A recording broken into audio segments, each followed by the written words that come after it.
민수기 17장 말씀입니다.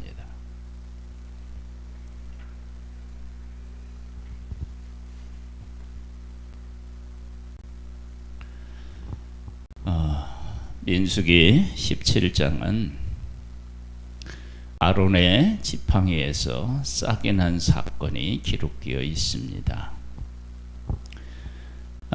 이 민수기 17장은 아론이라고 하는 사람이 어떤 사람, 하나님께서는 한 사람을 통해서 어떻게 일하시는지에 대해서 분명히 우리에게 말씀해주고 있습니다. 1절 말씀입니다. 여호와께서 모세에게 말씀하여 이르시되 너는 이스라엘 자손에게 말하여 그들 중에서 각 조상의 가문을 따라 지팡이 하나씩을 취하되 곧 그들의 조상 가문대로 그 모든 지휘관에게서 지팡이 12를 취하고 그 사람들의 이름을 각각 그 지팡이에 쓰되 레위의 지팡이에는 아론의 이름을 쓰라. 이는 그들의 조상의 가문의 각 수령이 지팡이 하나씩 있어야 할 것임이니라. 그 지팡이를 회막 안에서 내가 너희와 만나는 곳인 증거궤 앞에 두라. 내가 택한 자의 지팡이에는 싹이 나리니 이것으로 이스라엘 자손이 너희에 대하여 원망하는 말을 내 앞에서 그치게 하리라. 즉 모세와 아론에 대한 반역은 이것이 처음은 아닙니다. 모세와 아론에 대한 반역은 더 깊이 들어가 보면 하나님에 대한 불평, 불만, 불신에 대한 그런 반응이 모세와 아론을 통해서 나타났던 것입니다.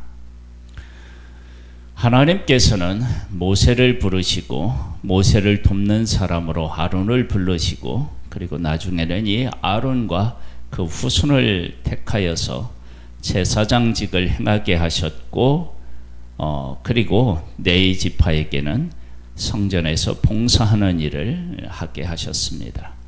이것은 하나님께서 하나님을 하시는데 각 사람마다 각 지파마다 필요에 따라서 세워놓으신 것입니다. 그런데 필요에 따라서 세워놓은 것을 사람들은 어떤 사람이 더 큰 권세를 가지고 있느냐 이러한 그 자리 싸움으로 생각을 하게 되었던 것입니다.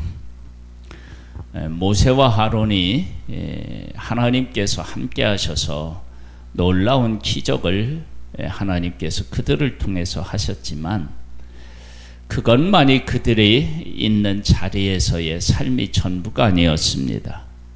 백성들의 원망과 불평을 그들이 죽음으로써 맞이해야 했을 때도 있었습니다. 죽음의 위협을 느낄 때가 있었다는 것입니다. 그만큼 그 자리는 져야 할 짐도 크다는 것입니다. 그런데 하나님께서 그들을 통해서 기적을 나타나시고 그들이 가지고 있는 권위에 하나님께서 특별한 의미들을 또 부여하시니까 그것에 대한 시기와 질투가 있었던 것입니다. 그 일에 대해서 하나님께서는 확실하게 아론의 지팡이에 싹이 나게 하셨습니다. 그래서 5절에 보면 이스라엘 자손이 너희에 대하여 원망하는 말을 내 앞에서 그치게 하리라. 그게 이제 첫 번째 이유예요. 그 다음에 모세가 이스라엘 자손에게 말하며 그들의 지휘관들이 각 지파대로 지팡이 하나씩을 그에게 주었으니 그 지팡이가 모두 12이라. 그 중에 아론의 지팡이가 있었더라. 모세가 그 지팡이들을 증거의 장막 안 여호와 앞에 두었더라. 이튿날 모세가 증거의 장막 안에 들어가 본즉 레위 집을 위하여 낸 아론의 지팡이에 움이 돋고 순이 나고 꽃이 피어서 살구 열매가 열렸더라. 하나님께서는 이렇게 하시겠다고 약속을 하시고 그렇게 하셨습니다. 이 이야기는 모세라 아론이나 모두 다 지팡이처럼 별 볼 일 없는 그런 존재였는데 하나님께서 그들을 통해서 아브라함에게 하신 약속을 이루는데 하나님과 동역하도록 그들을 부르셨고, 그리고 하나님께서는 그 일을 할 수 있도록, 즉 하나님이 약속하신 땅에 가서 살 수 있도록 하기 위해서 그들을 인도하는 일에 모세와 아론을 들어 쓰셨습니다. 하나님께서 들어 쓰시니까 그들을 통해서 놀라운 일들이 일어났어요. 즉 지팡이가, 죽은 지팡이에 움이 돋고 순이 나고 꽃이 피고 열매를 맺은 것처럼 아론과 모세도 별 볼 일 없었지만 하나님이 그렇게 그들을 쓰셨다라고 하는 것을 이야기합니다. 즉 사람들이 원망하는 것처럼 모세가 뭐 특별하냐, 아론이 뭘 특별하냐, 그렇습니다. 이 두 사람은 다 마른 지팡이처럼 특별하지 않습니다. 다른 지휘관들하고 크게 다르지 않습니다. 그러나 하나님께서 이 마른 지팡이에 움이 돋고 순이 나고 꽃이 피고 열매를 맺었습니다.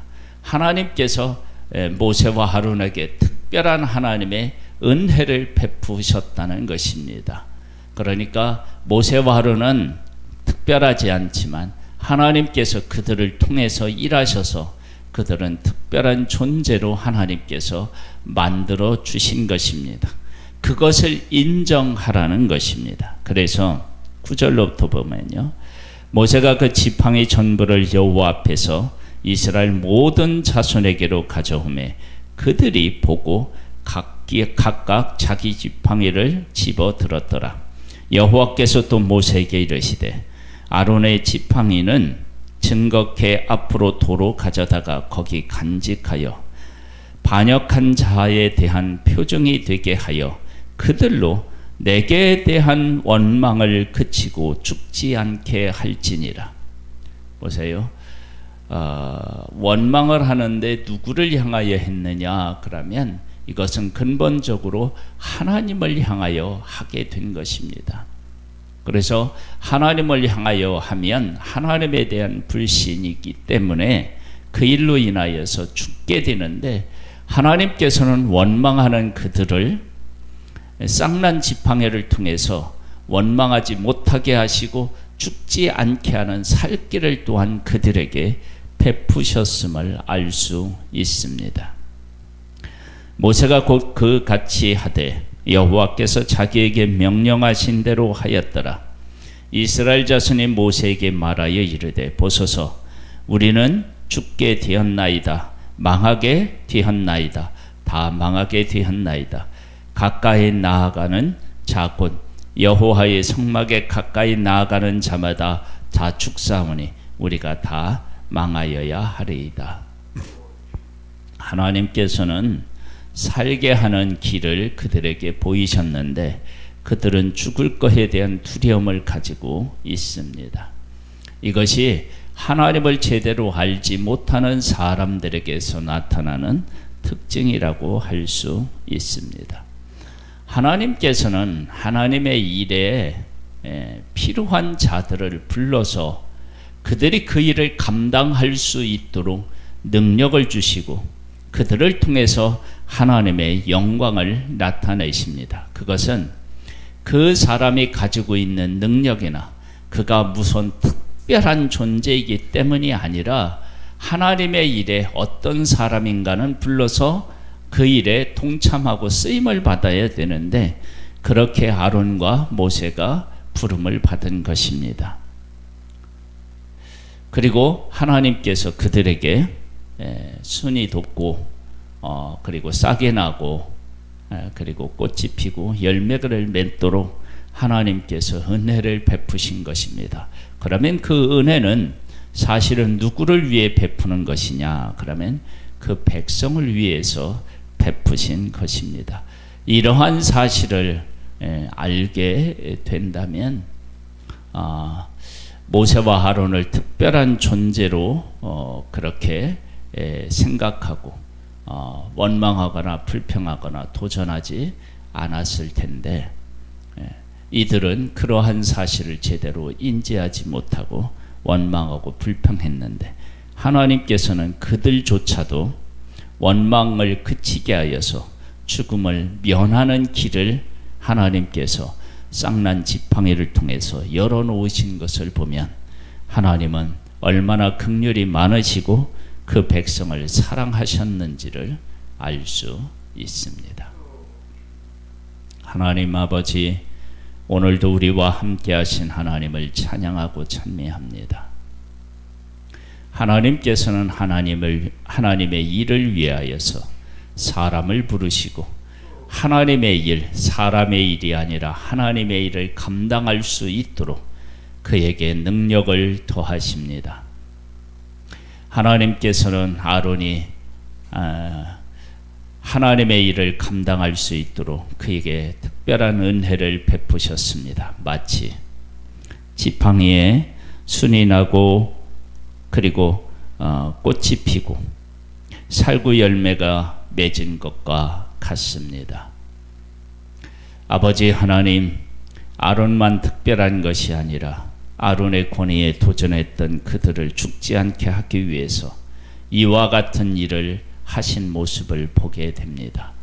하나님 아버지, 우리 모두를 사랑하시고 하나님의 언약을 이루기 위해서 지금도 일하고 계시는 하나님을 깨달아 알고 그 하나님께 감사하며 그 하나님과 함께 우리의 복된 삶을 열어갈 수 있게 되기를 소망합니다. 오늘도 우리를 붙잡아 주시고 하나님의 언약으로 한 걸음 한 걸음 나아갈 수 있도록 도우시옵소서. 예수님의 이름으로 기도드립니다. 아멘. 하늘에 계신 우리 아버지여, 이름이 거룩히 여김을 받으시오며 나라에 임하옵시며 뜻이 하늘에서 이룬 것 같이 땅에서도 이루어지리이다. 오늘날 우리에게 일용할 양식을 주옵시고 우리가 우리에게 죄 지은 자를 사하여 준 것 같이 우리 죄를 사하여 주옵시고 우리를 시험에 들게 하지 마옵시고 다만 악에서 구하옵소서. 대개 나라와 권세와 영광이 아버지께 영원히 있사옵나이다. 아멘.